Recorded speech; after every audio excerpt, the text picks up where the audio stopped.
Très heureux de vous retrouver dans cette émission Vox Hebdo. Bonjour à tous, chers téléspectateurs.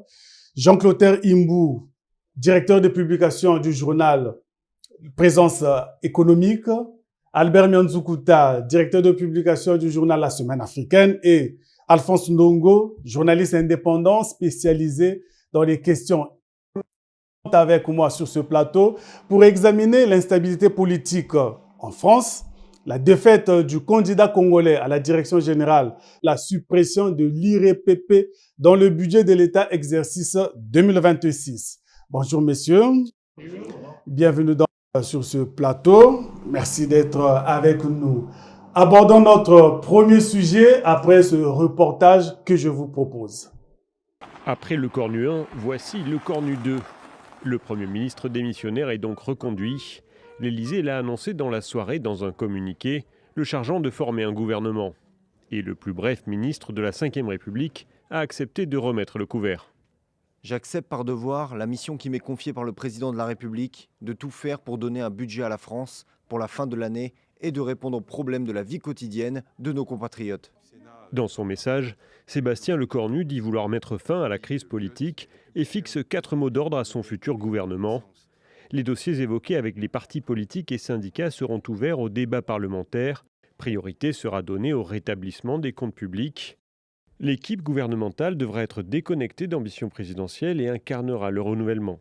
Cette nomination intervient après une semaine d'intenses tractations et surtout après la démission surprise de Sébastien Lecornu lundi, suite à des divergences au sein de son gouvernement.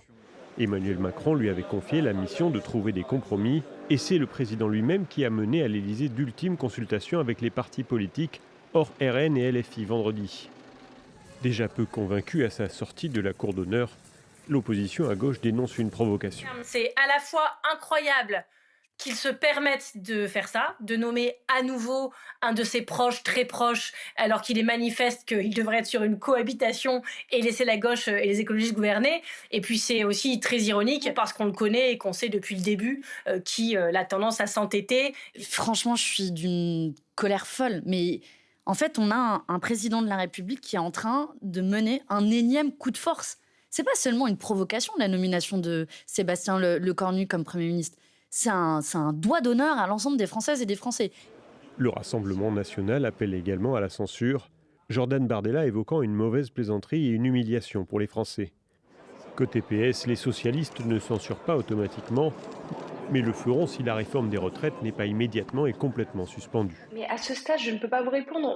On n'a jamais été dans la logique de censurer a priori.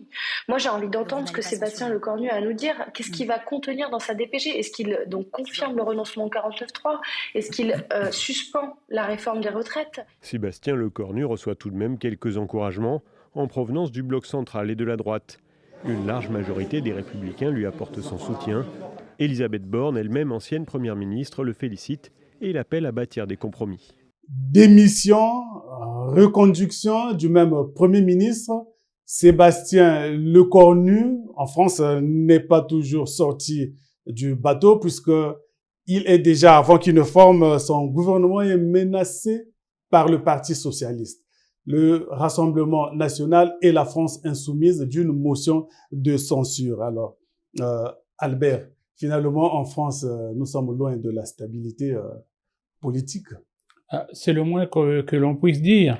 La France traverse une véritable crise, en effet, où les institutions ne tiennent plus que dans la parole, l'agissement, la volonté de certains individus puissants, et où le président de la République lui-même n'a plus tellement de base solide pour le maintien qui le conduirait éventuellement jusqu'en 2027, terme de son deuxième et dernier mandat. C'est vrai que c'est une crise où on pourra peut-être dire à minima une instabilité. 3 premiers ministres en un an, ça c'est pas bien vu, sauf sous la 4e République sans doute. Et donc, ici, Monsieur Lecornu, bon, à son corps défendant, d'ailleurs, ça n'est pas lui qui décide, mais Emmanuel Macron, son ami de longue date, sont ensemble au moins en politique depuis 2017. C'est un ministre qui n'a jamais changé d'horizon ni d'orientation.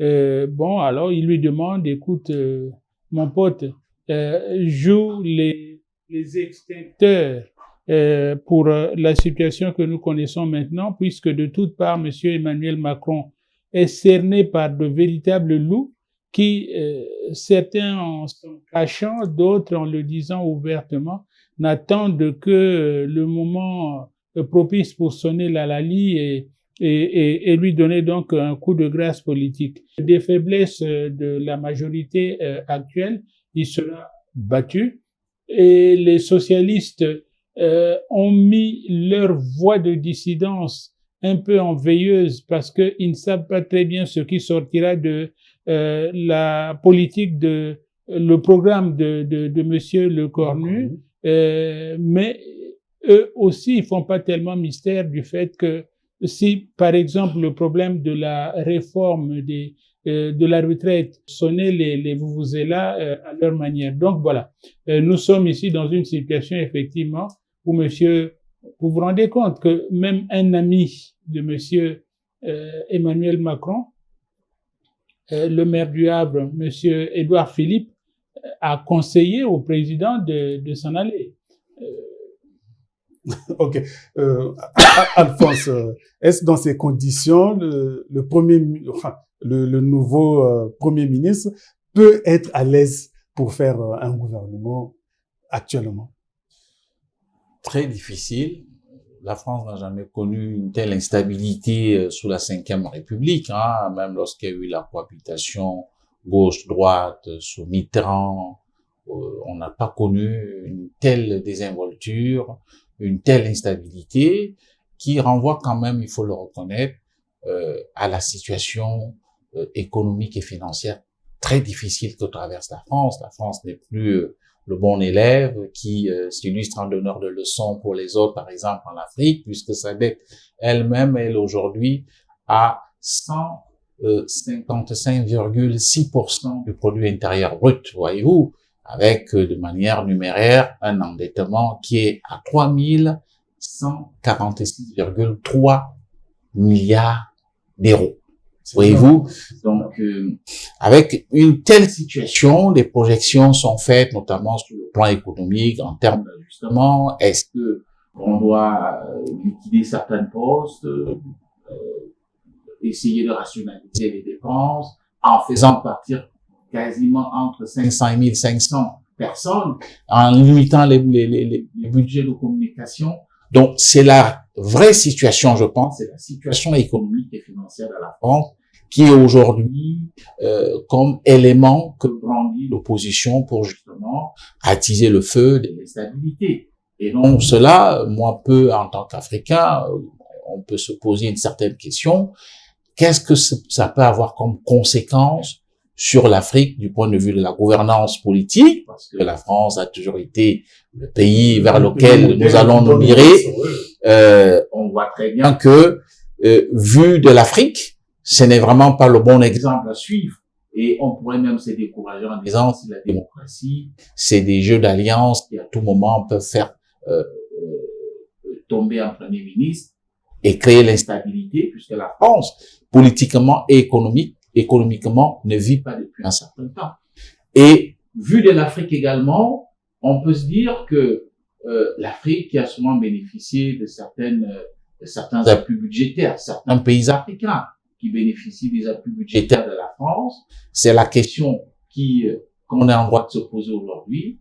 La France, dans cette situation non seulement d'imbroglio politique, mais aussi dans une situation financière très difficile, qu'est-ce que la France peut vraiment apporter à l'Afrique aujourd'hui et donner l'impression que c'est le pays qui doit émerger, comme on le voit en Europe depuis qu'il y a cette crise en Ukraine. Vous voyez comment Macron est beaucoup plus quelqu'un qui s'occupe de l'internationalisation du problème de la crise Ukraine-Russie que de s'occuper des problèmes de la France. Donc pour moi, je pense que il n'est pas impossible que demain ou cette semaine, que le gouvernement de Cornu 2 puisse éventuellement être renvoyé à la suite d'une motion de censure. Jean-Claude, c'est ce qui arrive à la française, comme Alphonse l'a évoqué, fait d'une situation économique difficile, où c'est le président Macron n'arrive pas à choisir parmi la majorité qui existe. Les deux cas, parce que tout simplement, nous avons des problèmes de fin de règne qui font que toutes les ambitions sont maintenant ouvertes et possibles. À partir de ce moment-là, tout un chacun va hausser le temps pour essayer de montrer qu'il est à la hauteur de succéder au président Macron.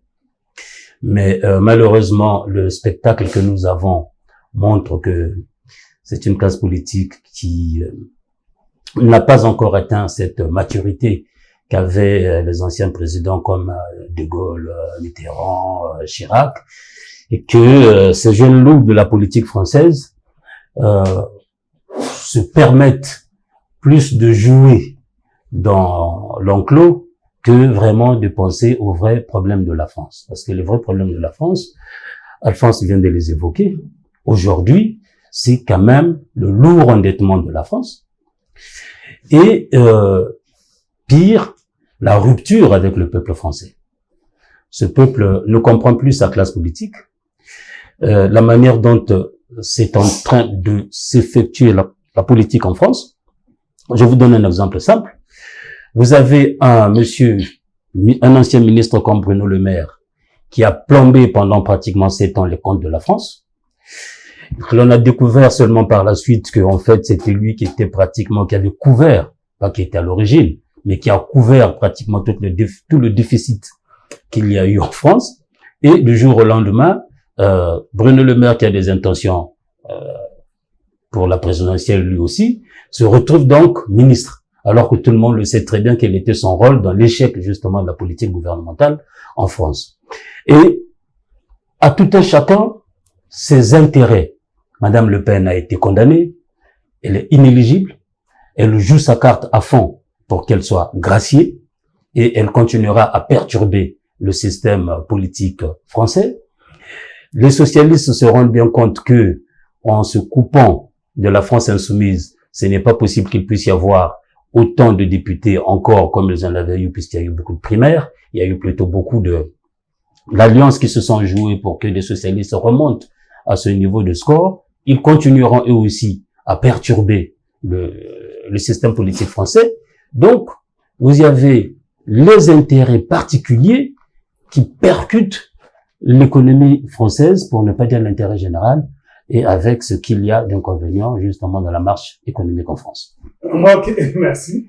Nous allons continuer à suivre le déroulement de la politique française. Espérons que ce dernier gouvernement, ne va plus subir les cas de motion de censure.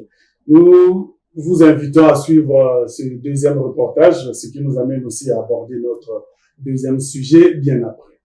L'Égyptien Khaled El Enani prend la direction de l'UNESCO avec 55 voix. Le Conseil exécutif de l'Organisation des Nations Unies pour la science et la culture a donné son verdict le 6 octobre. Le Congolais Firmin Edouard Matoko perd avec seulement 2 voix récoltées. Pourtant, le gouvernement congolais s'était mobilisé aux dernières minutes il y a quelques semaines pour solliciter le soutien des autres pays en faveur de la candidature du Congo. Les efforts du Premier ministre, du ministre des Affaires étrangères, de celui en charge de la coopération internationale, de la communication et de l'industrie culturelle n'ont pas pu influencer le choix des pays votants. Alphonse Ndongo, journaliste économique, tente ici de justifier cet échec que certains analystes prédisaient déjà. Vous voyez l'Égypte qui attribue des bourses à certains pays africains, y compris dans le Congo. Et vous verrez aussi l'influence même de la puissance économique de l'Égypte à travers une société comme Arab Contractors, qui a des marchés pratiquement sur l'essentiel des pays en Afrique au sud du Sahara. Donc, ça montre à quel point où aujourd'hui, quand il y a ce genre d'élections, eh ben, ces éléments, ces ingrédients, notamment économiques et commerciaux, rentrent dans la balance. C'est-à-dire, les gens regardent, il y a le Congo ici, il y a l'Égypte de l'autre côté. Où est-ce que nous avons plus d'intérêt? Si le gouvernement avait attendu les derniers moments pour faire campagne, l'Égypte, lui, a entamé des négociations depuis 3 ans pour demander le soutien des autres pays, approuvés d'ailleurs par le Congo, souligne Alphonse Ndongo. L'Union africaine avait déjà choisi il y a 3 ans comme candidat pour cette élection, c'était l'Égyptien. Donc, nous avons d'ailleurs, le Congo a approuvé cela. Le président égyptien a même envoyé le ministre des Affaires étrangères ici pour venir réaffirmer le soutien du Congo. Cela a été accordé pour dire que le Congo soutenait la candidature égyptienne.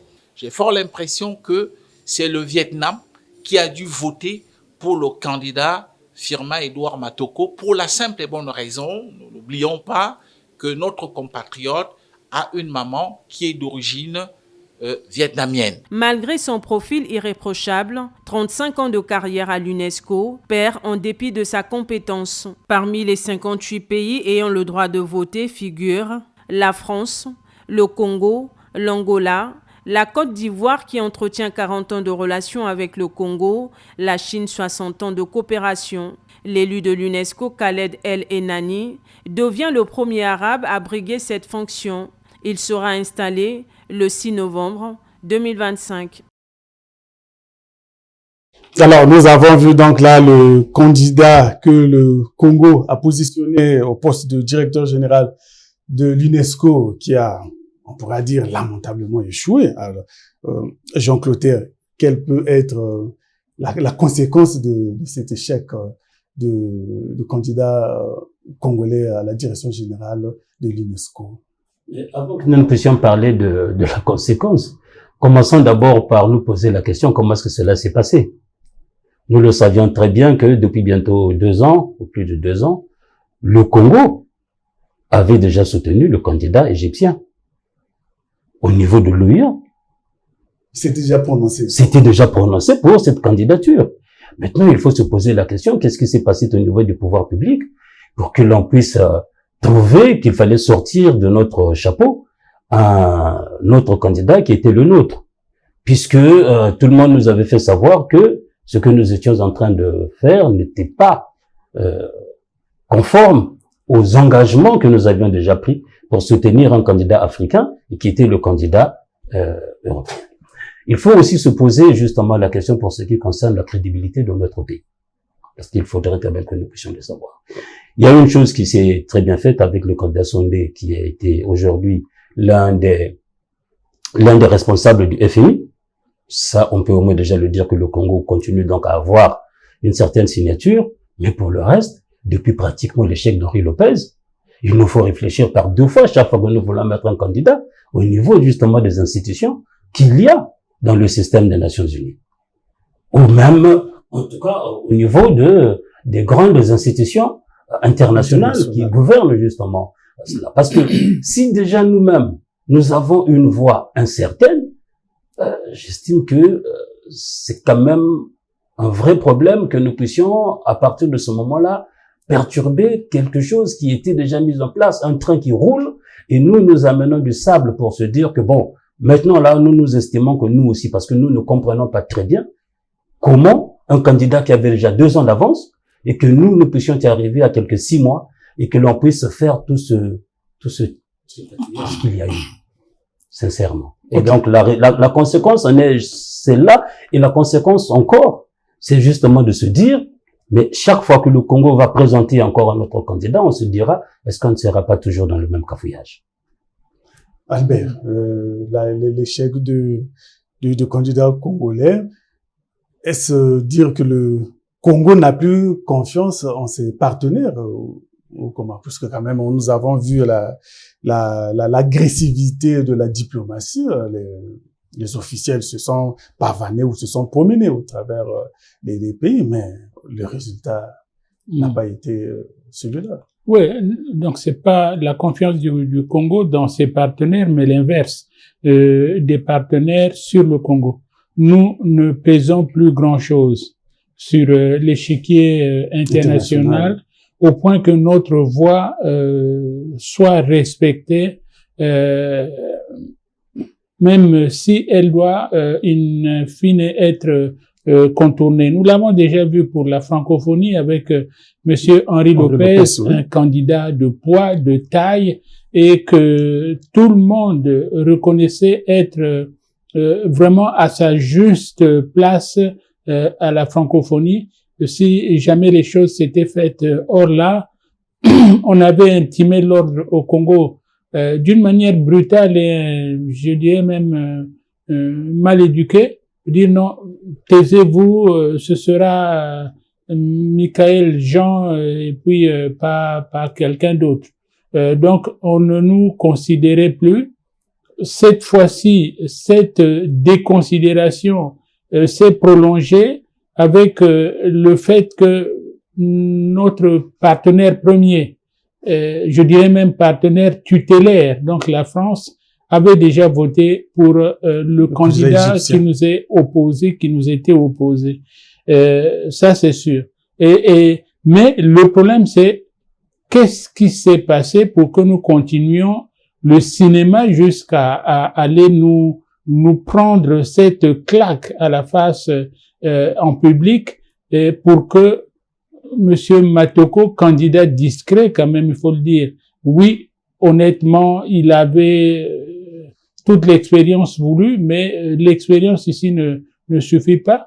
Il faut en plus beaucoup de visibilité, il faut en plus un soutien unanime du pays d'où nous venons.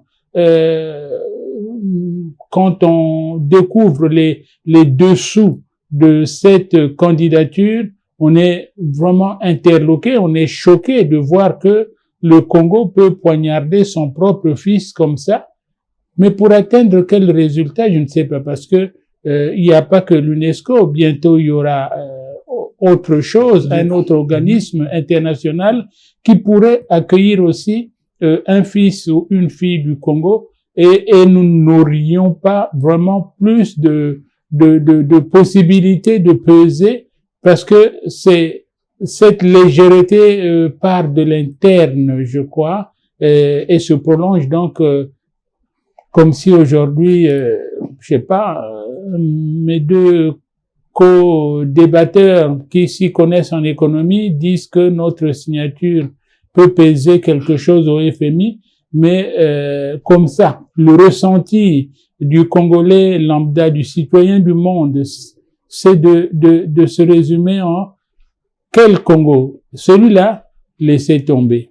Parce que en sport, en musique, en tout ce qui faisait notre fierté jusqu'ici, ben nous n'avons plus rien qui nous rattrape, qui nous raccorde à la communauté internationale par l'expérience, la dignité et le savoir-faire.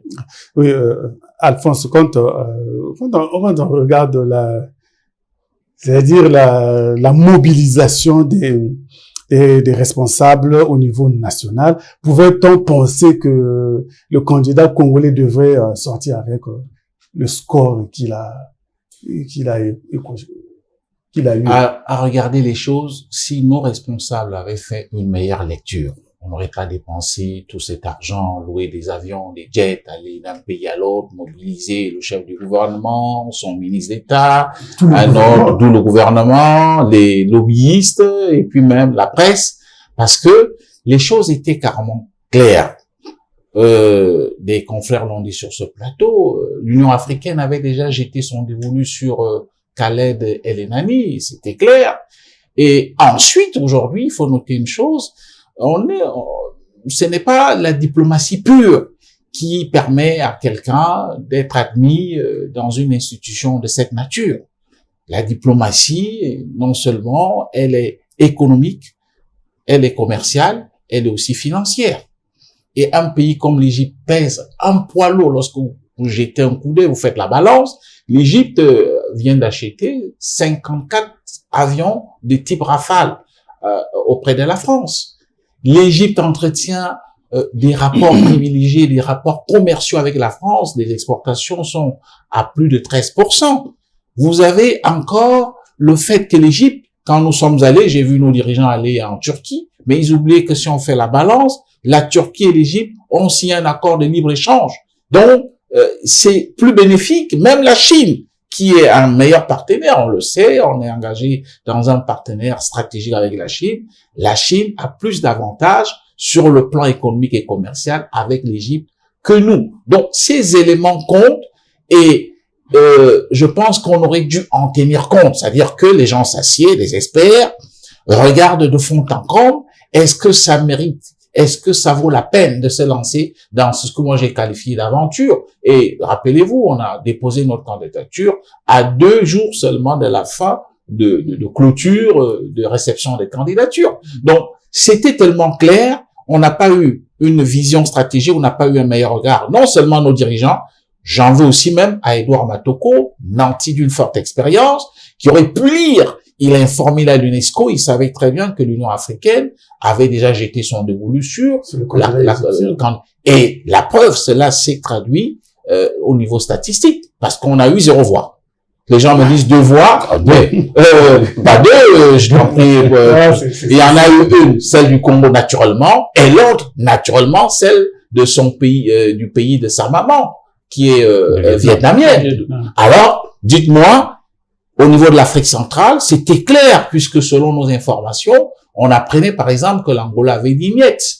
Et cela s'est ressenti à travers le communiqué de la communauté économique d'État de l'Afrique centrale qui s'est tenue à Malabo, puisque cette institution demandait au Congo et à l'Égypte de s'accorder, de s'entendre. Diplomatiquement, cela voudrait dire, bon, au Congo, vraiment, nous ne te supportons pas. Parce que sinon, cela allait être de manière claire. Donc, vous voyez que même au niveau de l'Afrique, et nous, on sait, on a axé notre communication diplomatique sur le passé. Oui, le Congo a joué un très grand rôle dans le cadre de la libération des peuples de l'Afrique australe. On le sait bien que l'Angola, pour qu'on mette fin à la guerre de UNITA MPLA, enfin, et avec le gouvernement de Luanda, l'accord a été signé à Brazzaville, mais ceux qui sont aujourd'hui à la manette, ils n'ont pas cette histoire, ou ils l'ont à minima. Et donc, vous voyez, les choses étaient claires que, franchement, on allait dans une espèce d'aventure. Moi, ce qui m'étonne plus, c'est le score.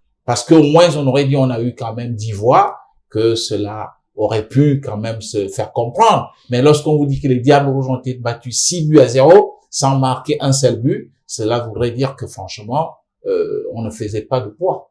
Et donc là, la diplomatie congolaise n'a finalement rien obtenu, n'a rien fait. Il y a eu beaucoup de dysfonctionnements, parce qu'il fallait d'abord commencer par comprendre lesquels qui ont constitué l'équipe du candidat Matoko. Je ne voudrais pas citer des noms ici. Et on a vu déjà dès le premier moment des blocages qu'il y avait ici, parce qu'il y avait justement au niveau du gouvernement ceux qui savaient que c'était un échec. On nous a raconté une histoire totalement improbable que la ministre de la Culture avait dilapidé cet argent qu'on devait donner au candidat Matoko, ce qui s'est révélé totalement une information fausse. Et de ces différents dysfonctionnements, on a voulu trouver des boucs émissaires, alors que nous le savions très bien, comme dit Alphonse, que le poids économique de l'Égypte, qui non pas seulement acheté des avions Rafale, mais aussi des corvettes à la France, c'était assez vraiment important, assez suffisant pour que justement l'on puisse dire que écoutez, vous et en plus on nous l'a indiqué diplomatiquement par plusieurs canaux que c'était pas la peine que nous puissions nous engager dans cette expérience-là. Je vous invite à une pause et nous allons nous retrouver après pour aborder notre deuxième partie.